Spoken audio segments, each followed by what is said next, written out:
For years, General Motors' 6.2-liter V8 was marketed as one of the most powerful and refined engines ever installed in a full-size pickup or SUV, found in vehicles like the Chevrolet Silverado 1500, GMC Sierra 1500, Tahoe, Suburban, Yukon, Escalade, and premium trims such as Trail Boss, a T4, and Denali. The 6.2L promised big power, smooth driving, and premium reliability. But behind that promise, a serious issue has quietly followed thousands of owners.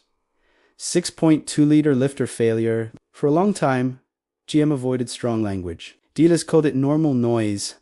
Service departments blamed oil quality, driving habits, or delayed maintenance. Owners were told the problem was rare. Now, that tone has changed. While GM hasn't held a dramatic press conference saying we failed internal service, bulletins, warranty pattern changes, revised part numbers, the bigger question now is this. Is the rumored 2027 fix the real solution or just another band-aid? Let's break it all down clearly, honestly, and with real expert insight. At the center of the issue is GM's active fuel management AFM, later evolved into dynamic fuel management DFM. These systems shut down cylinders during light driving to improve fuel economy. On paper, it's brilliant. In the real world, it has been disastrous for many owners. The 6.2L uses collapsible hydraulic lifters that constantly engage and disengage as cylinders turn on and off. Over time, these lifters can collapse internally, stick in their bores, lose oil pressure, or fail to re-engage properly. When that happens, the camshaft continues rotating, but the lifter no longer follows the cam lobe correctly. This leads to metal-on-metal contact, rapid wear, and in many cases, catastrophic engine damage. Once the lifter fails, symptoms often include loud ticking or knocking, misfires, check engine lights, loss of power. If driven too long, the damage escalates. Camshafts are destroyed, metal debris circulates through the oiling system, and the entire engine may require replacement. While lifter failures also affect GM's 5.3 liters and 6.0L engines. The 6.2 liters is especially vulnerable for several reasons. First, it produces significantly more torque. That added load puts greater stress on lifters during cylinder deactivation and reactivation cycles. Second, many 6.2L engines are installed in heavier vehicles or performance-oriented trims. Trucks like the Sierra AT4, Silverado Trail Boss, and Escalade are often driven harder, tow more, and see more aggressive throttle input. Third, modern engines operate with tighter tolerances. There is less margin for oil pressure variation. Even brief oil starvation, especially during cold start scan, contribute to lifter damage over time. According to former GM powertrain engineers and independent engine builders, this is not owner abuse. It's a design sensitivity issue. GM has often pointed to oil quality as a contributing factor, and while oil does matter, experts agree it is not the root cause. Cold starts are especially dangerous for the 6.2L lifter system. During startup, oil pressure takes time to stabilize, lifters may not fill evenly, AFM and DFM components are under immediate stress. Repeated short trips make things worse. The engine never reaches full operating temperature. Moisture builds up in the oil, and lifter internals degrade faster. Here's the key point.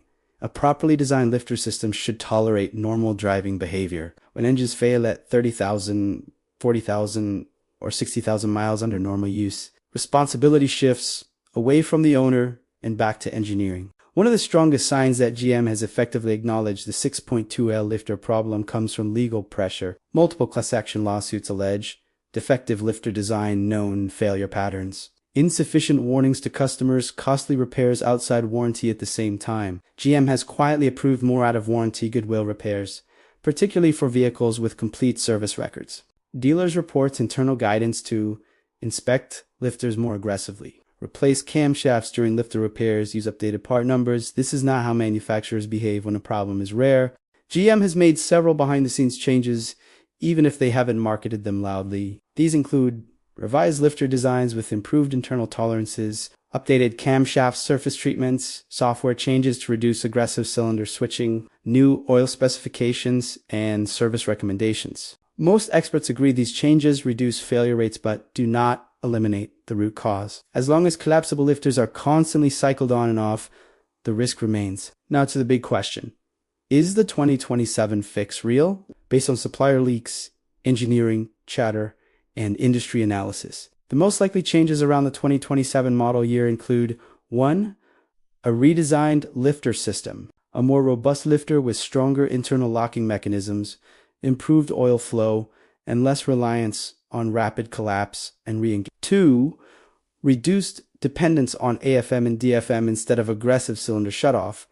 GM may rely more on transmission efficiency, mild hybrid assistance, and improved combustion efficiency. 3.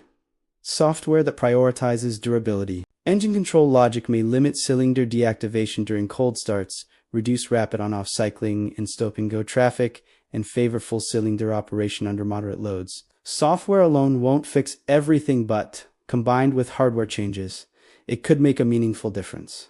This is where owners need to be realistic. Historically, GM does not retroactively redesign engines. A true mechanical fix will likely apply only to new engines. Existing owners may see partial improvements through software updates, but not a full solution. Aftermarket AFM DFM delete kits have proven effective when installed correctly, but they come with trade-offs and potential warranty implications. Independent GM specialists are remarkably consistent.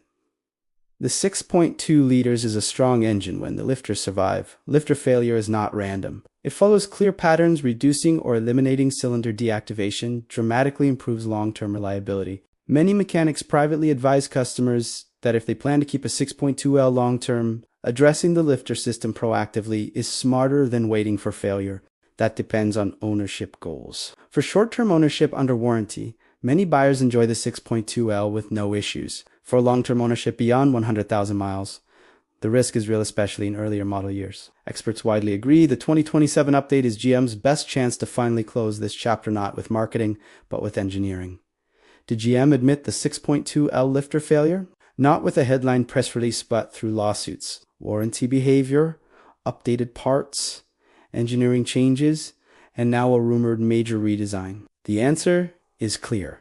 Yes. Whether the 2027 fix truly solves the problem depends on how far GM is willing to go. If they reduce reliance on collapsing lifters and prioritize durability over marginal fuel economy gains, the 6.2 liters could once again become the legendary V8 it was meant to be. Until then, informed buyers should watch closely, ask hard questions, and understand exactly what's under the hood before committing.